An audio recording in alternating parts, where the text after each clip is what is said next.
నమస్తే. This is Sourya. Welcome to our channel. ఈ రోజు మనతో పాటు senior political analyst Turaga Sriram గారు ఉన్నారు. వారితో మాట్లాడదాం. నమస్తే సార్. నమస్తే అండి. సార్, సిట్ ప్రస్తుతానికి తెలంగాణలోని ఆ ఒక్క కేసు మాత్రము ఇంకా ఎవరికీ కూడా ఒక క్లారిటీ రావట్లేదు. పదే పదే ఫోన్ ట్యాపింగ్‌కి సంబంధించే ఒక రెగ్యులర్ డైలీ సీరియల్‌లా కొనసాగుతూ వస్తోంది. మరి ప్రస్తుతం అయితే మాత్రము కేసీఆర్ గారికి నోటీసులు ఇచ్చే అంశంలోని సిట్‌కి కొన్ని సవాళ్లు కూడా ఎదురవుతూ ఉన్నాయి. సో, దీనికి మీరేమంటారు సార్? అంటే ఆయన వయసు రీత్యా కూడా ఆయనకి అటెండ్ అవ్వడానికి అవకాశం ఉండకపోవచ్చు. ఫార్మ్ హౌస్‌కి వచ్చి విచారించమనండి అని చెప్పేసి ఆయన అడుగుతూ ఉన్నారు. యెస్. అంటే ఆయనకి అవకాశం ఉందండి. ఎందుకంటే ఆయన వయసు రీత్యా ముందే అసలు మామూలుగానే రేవంత్ రెడ్డి గారు వచ్చిన దగ్గర నుంచి కూడా మేము గౌరవిస్తాము కేసీఆర్‌ని. హ్మ్. కేసీఆర్‌కి ఎక్కడా కూడా మేము అవమానం చేయమని చెప్తున్నారు. హ్మ్. సో, అలాగే ఇప్పుడు సిట్ కూడా ఒక చట్ట ప్రకారం అవకాశం ఉంది కాబట్టి ఏజ్డ్ వాళ్ళని వాళ్ళకి ఎక్కడ వీలైతే అక్కడ విచారించమనే అవకాశం ఉంది కాబట్టి ఆ హ్మ్. అవకాశాన్ని ఇచ్చారు. సో, దాన్ని ఆయన ఉపయోగించుకుంటున్నారు. హ్మ్. తప్పేం లేదు. ఆయన ఎక్కడో ఫార్మ్ హౌస్‌లో ఉంటాడు. అక్కడి నుంచి మళ్ళీ హైదరాబాద్‌కి రావాలి. లేదంటే పోలీస్ స్టేషన్ రావాలంటే ఆయనకి ఇబ్బంది అవ్వచ్చు. హ్మ్. అందుకనే 2, 3 ఆప్షన్లు చెప్పింది కదా! సిట్ కూడా 2, 3 ఆప్షన్లు చెప్పింది. మీరు ఎక్కడ రమ్మంటే అక్కడికొస్తాం. మీరు పోలీస్ స్టేషన్‌కొచ్చినా మాకు అభ్యంతరం లేదు. హ్మ్. మీరు మమ్మల్ని ఎక్కడికి రమ్మంటే అక్కడికొస్తాం. హైదరాబాద్ పరిసరాల్లో ఎక్కడైనా అన్నారు. హ్మ్. అయితే ఇప్పుడు కేసీఆర్ గారు ఏమన్నారు? ఫార్మ్ హౌస్ అన్నారు. ఫార్మ్ హౌస్ అంటే గనక మళ్ళీ హైదరాబాద్ పరిసరాలు అవ్వదది. అవును. మరి ఔట్‌స్కట్. దాన్ని బట్టి మరి ఇప్పుడు సిట్ ఏ నిర్ణయం తీసుకుంటదో చూడాలి. మళ్ళీ ఇప్పుడు వాళ్ళు పంపిస్తారనుకుంటా నోటీసు. హ్మ్. ఇవాళ పంపించే నోటీస్‌లో మరి ఫార్మ్ హౌస్‌లో విచారణ చేస్తామంటారా? లేదా హైదరాబాద్‌కి రండంటారా అనేది చూడాలి. హ్మ్. అరే ఏదేమైనా కూడా ఇది కేసీఆర్ గారి దాకా నోటీసులు ఇచ్చేదాకా వచ్చిందంటే ప్రభుత్వం చాలా సీరియస్‌గా ఉందని అర్థం ఈ విషయంలో. హ్మ్. ఎందుకంటే కేటీఆర్ గారు ఊరికే దీన్నేదో లొట్ట పీసు కేసు అని చెప్పి మాట్లాడతాడు గాని ఆయన హ్మ్.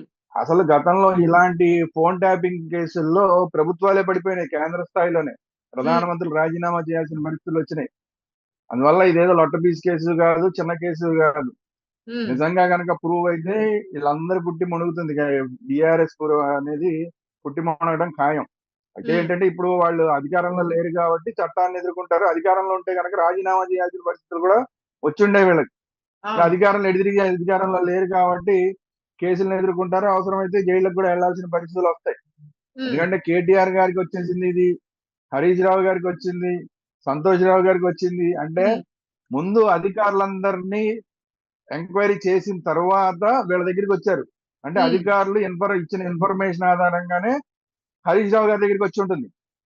అవును. హరీష్ రావు గారి దగ్గరికొచ్చిన తర్వాత మనకొచ్చిన ఇన్ఫర్మేషన్ ఏంటి? బయటకొచ్చిన కొన్ని మాటలేంటంటే హరీష్ రావు గారు చేయించాడా? చేయలేదా? అన్నది పక్కన పెడితే హరీష్ రావు గారి ఫోన్‌లు కూడా ట్యాప్ అయినాయి అని ఆ ఇన్ఫర్మేషన్ కూడా సిట్ అధికారులు హరీష్ రావు గారికి ఇచ్చారనేది ఒక మాట బయటకొచ్చింది. ఓకే. సో, అంటే ఇది గనక ఒకవేళ నిజంగా గనక హరీష్ రావు గారి ఫోన్‌లని ట్యాప్ చేశారు. అప్పుడున్న ప్రభుత్వంలో, వాళ్ళ ప్రభుత్వంలోనే అంటే మామూలుగానే హరీష్ రావు గారు ఎప్పుడు పార్టీని విడగొడతారా అని చెప్పి అందరూ మాట్లాడుకుంటూ ఉంటారు. ఆ పార్టీని ఎదురు విడగొడతారు. ఎదురు చూస్తూ ఉంటారు. ఇప్ ఇప్పుడు అలాంటిది తన ఫోన్‌లు ట్యాప్ చేశారు. కేటీఆర్ గారు ట్యాప్ చేయించాడు. లేదంటే ఇంకోళ్ళు ఎవరో ట్యాప్ చేయించారంటే ఆయన దీన్ని చాలా సీరియస్‌గా తీసుకునే అవకాశం ఉంది. ఆ రకంగా పార్టీ పరంగా కూడా నష్టం జరిగే అవకాశం ఉంది. హ్మ్. ఈ ఫోన్ ట్యాపింగ్ అనేది కేటీఆర్ చెప్పినంత లొట్టపీస్ కేసు ఏం గాదు. సో, అది పుట్టిముంచే కేసు. హ్మ్. అలాగే ఇప్పుడు సంతోష్ రావు గారు చేయించాడు.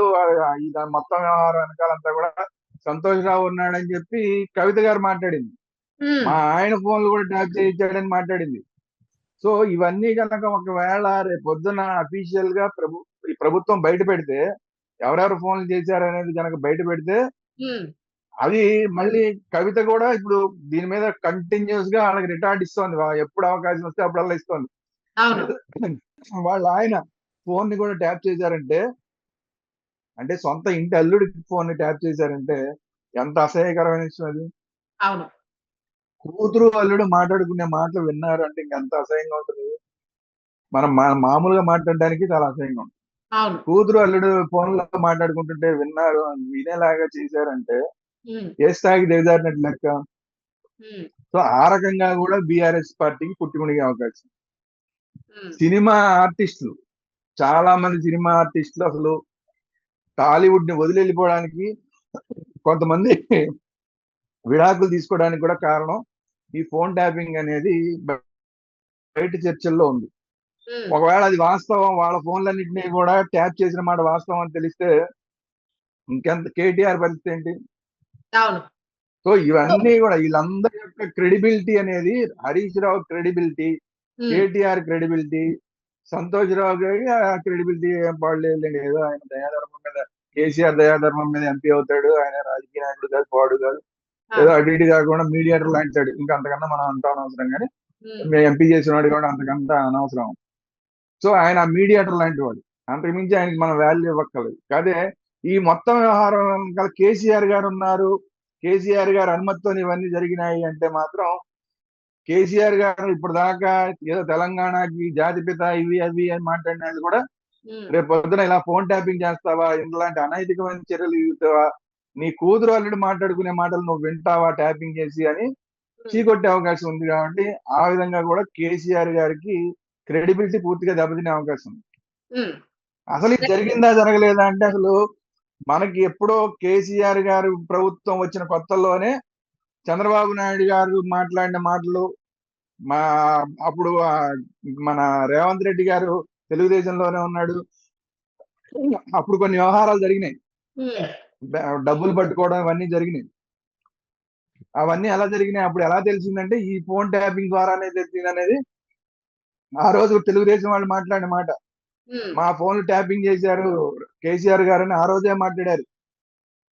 అంటే కేసీఆర్ ప్రభుత్వం వచ్చిన దగ్గర నుంచి కూడా అసలు ఇదే పనిలో ఉన్నట్టు లెక్క. ఇదే పనిలో ఉన్నారు. ఉమ్, మళ్ళీ మధ్యలో మీకు గుర్తుంటే ఎమ్మెల్యేలు కొనుగోలు వ్యవహారం అని చెప్పి హోటల్లో కొంతమంది ఎమ్మెల్యేలు అవును, అవును, కూర్చుని, ఒక స్వామీజీ కూర్చుని, ఇదంతా కూడా ఎలా తెలిసిందిరా అంటే అది కూడా ఫోన్ ట్యాపింగ్ ద్వారానే తెలిసింది. అవును, అందుకనే వాళ్ళు ఎక్కడ కలుస్తున్నారు ఏంటి అన్ని తెలిసి ఉమ్, రెడ్ హ్యాండెడ్ గా పట్టుకున్నారనేది.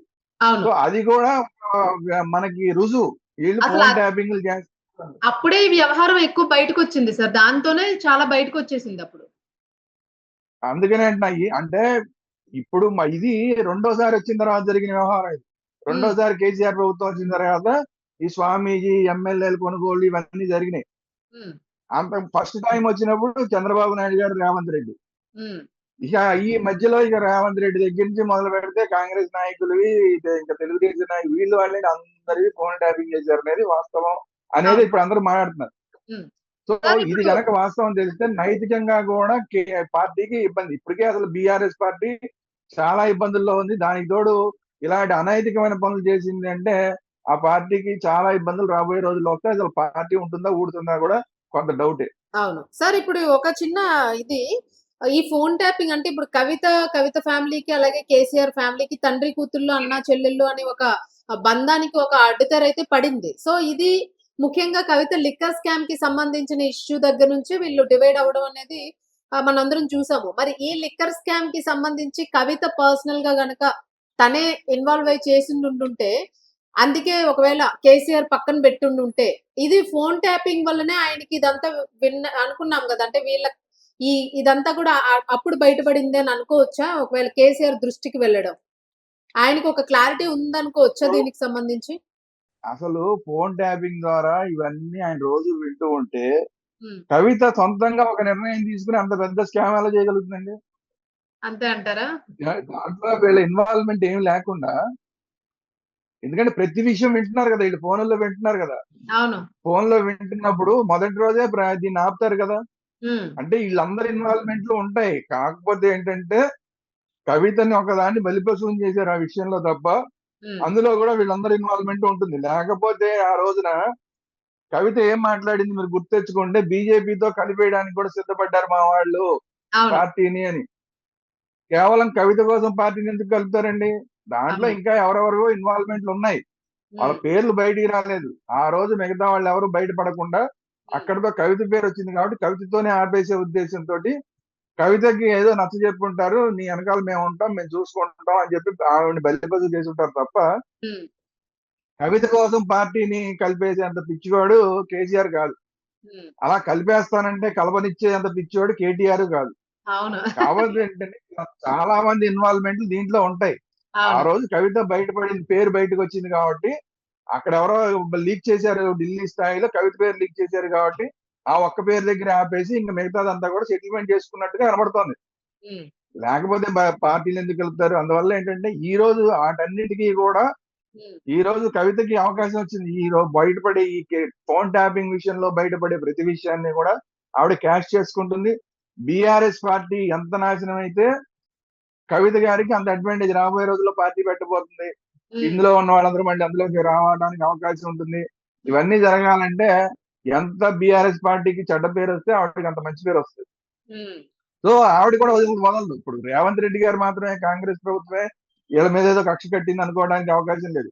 ఖచ్చితంగా కవిత గారు కూడా కక్ష కట్టున్నారు. ఏ ఒక్క అవకాశాన్ని ఆవిడ వదులుకోవట్లేదు. అందుకని ఈ విషయం నేను లొట్ట పీసుకేది కాదు అని చెప్పేది. ఎందుకంటే హ్మ్. కేటీఆర్ అన్నట్టు అలా కాదండి. ఒక పక్క కాంగ్రెస్, ఒక హ్మ్. పక్క కవిత, హ్మ్. ఒక పక్క భారతీయ జనతా పార్టీ, హ్మ్. వీళ్ళందరూ అన్ని వైపుల నుంచి దీని మీద దృష్టి పెట్టున్నారు. ఇందులో అవును. వాస్తవాలు బయటపడితే ఖచ్చితంగా చర్యలు ఉంటాయి. అందులో హ్మ్. అందులో ఎవరవుతారు బలవుతారు? కేసీఆర్ బలవుతారా? హరీష్ రావే బలవుతాడా? కేటీఆర్ బలవుతాడా? సంతోష్ రావు వైపు తిరిగి ఖచ్చితంగా అయ్యే అవకాశం ఉంటుంది. ఇప్పుడు అందరూ సో కలిపే ఇవన్నీ ఎన్నుకుంటారా కూడా అనేది? ఏంటంటే